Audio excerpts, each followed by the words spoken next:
Hi friends, అందరికి నమస్కారం. So ఆంధ్రప్రదేశ్లో ప్రభుత్వ సంక్షేమ పథకాలకు సంబంధించి మీరు ఎప్పటికప్పుడు సమాచారం తెలుసుకోవాలనుకుంటే మన ఛానల్ని సబ్స్క్రైబ్ చేసుకోండి. అయితే ఆంధ్రప్రదేశ్ రాష్ట్రంలో మనకి రాబోయే రోజుల్లోనే మనకి ఇళ్ల స్థలాలు, ఓకేనా?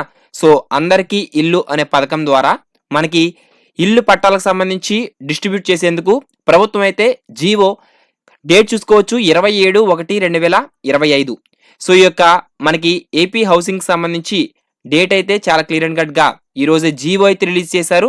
సో ఎవరెవరికి ఈ యొక్క ఇళ్ల పట్టాలు ఎవరున్నారు, సో దానికి సంబంధించి అర్హతలు ఏంటి, సో ఎలా సెలెక్ట్ చేస్తారు ఏంటనేది ఈ యొక్క వీడియోలో తెలుసుకుందాం, ఓకేనా? సో చూసుకోవచ్చు, lands guidelines for distribution of house sites pattas under the flagship program housing for all at the rate center అంటే 3 cents in rural areas, 2 cents in urban areas.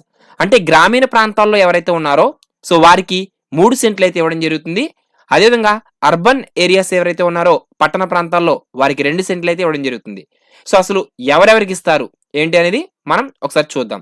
So first of all ఇందులో మనం GO check చేసుకోవచ్చు. ఇందులో ఎలిజిబిలిటీలో చూసుకున్నట్లయితే కనుక first of all the beneficiary shall belong to the identified below poverty line category household have white ration card. So ఎవరైతే మనకి తెల్ల రేషన్ కార్డ్ కలిగి ఉన్నారో వారందరికీ కూడా ఇవ్వడం జరుగుతుంది. సో మనకి ఖచ్చితంగా ఈ యొక్క ఇళ్ల స్థలం ఎవరైతే కావాలనుకుంటున్నారో వారు ఖచ్చితంగా రేషన్ కార్డ్ అనేది కలిగి ఉండాలి, ఓకేనా? White ration card. అలాగే the beneficiary shall not have an own house or house site anywhere in the state of Andhra Pradesh. So ఎవరికైతే ఈ యొక్క ఇళ్ల స్థలం కావాలి అనుకుంటున్నారో వారికి ఆంధ్రప్రదేశ్లో కానీ మనకి ఎక్కడా సరే ఒక హౌస్ సైట్ కానీ ఒక హౌస్ కానీ ఉండకూడదు, ఓకేనా? సో అలా ఉంటే వారు అనర్హులు. సో ఇక అదేవిధంగా the beneficiary shall not be eligible for issue of house site patta if she has been sanctioned or issued house patta earlier under any of the scheme state government or government of India. So మీకు ప్రీవియస్గా, ఓకేనా, so ముందు ఎప్పుడైనా సరే ఒక house site పట్టా కానీ లేదా మనకి హౌసింగ్ స్కీమ్ కానీ ఏమైనా మీరు ముందు ఉంటే గనక, అంటే ముందు ఎప్పుడైనా సరే హౌసింగ్ లోన్ కానీ లేదా హౌస్ సైట్ పట్టా కానీ మీరు ఆల్రెడీ పొందుంటే ఇప్పుడు మీరు అనర్హులు, ఓకేనా? సో ఇప్పటిదాకా ఎలాంటి హౌసింగ్ స్కీమ్ కానీ ఎలాంటి పట్టా కానీ పొందకుండా ఉంటే మీరు అర్హులు. ఇక అలాగే the beneficiary shall not have been covered in any previous housing scheme. So state కానీ సెంట్రల్ గవర్నమెంట్ కానీ, సో స్టేట్ సెంట్రల్ గవర్నమెంట్ నుంచి మనకి హౌసింగ్ లోన్స్ అయితే వస్తాయి కదా, సో అలాంటి లోన్స్ కూడా మీరు ఏమైనా తీసుకుని ఉంటే మీరు అనర్హులు, ఓకేనా?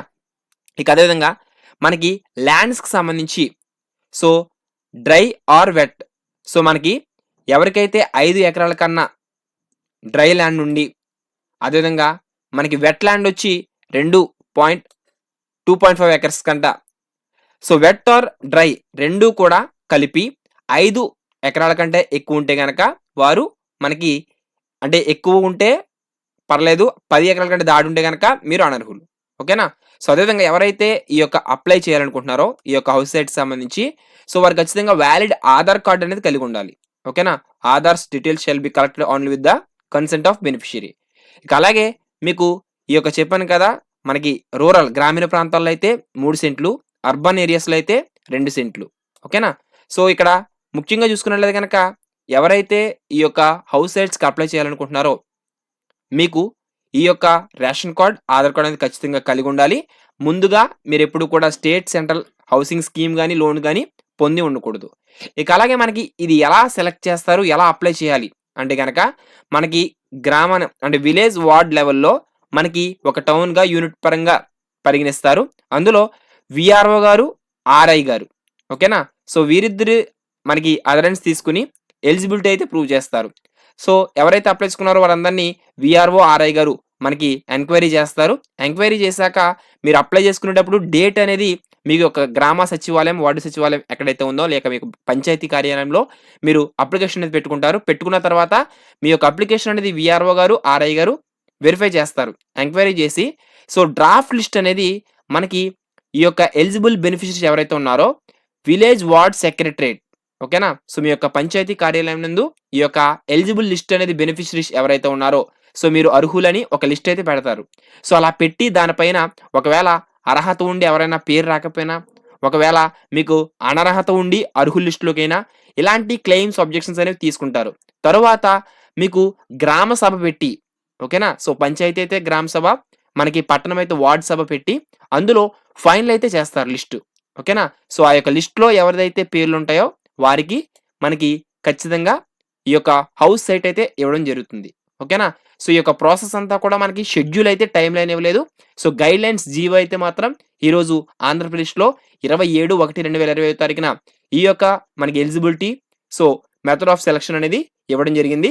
సో, ఇలా ఆంధ్రప్రదేశ్ సంబంధించి మీరు ఎప్పటికప్పుడు మీరు అప్లికేషన్ వివరాలు తెలుసుకోవాలనుకుంటే మన ఛానెల్ సబ్స్క్రైబ్ చేసుకోవడం మర్చిపోవద్దు. అదేవిధంగా దీని యొక్క అఫీషియల్ డీటెయిల్స్ తెలుగులో కావాలనుకుంటే వీడియో డిస్క్రిప్షన్‌లో లింక్ అయితే ఉంది. సో, ఆ యొక్క లింక్ మీద క్లిక్ చేసి మీరు ఈ యొక్క పూర్తి వివరాలను తెలుసుకోవచ్చు. ఆంధ్రప్రదేశ్ ప్రభుత్వ సంక్షేమ పథకాలకు సంబంధించి ఎప్పటికప్పుడు మన టెలిగ్రామ్, వాట్సాప్ ఛానల్స్‌లో కూడా మీకు అప్డేట్ అయితే ఇస్తూ ఉంటాం.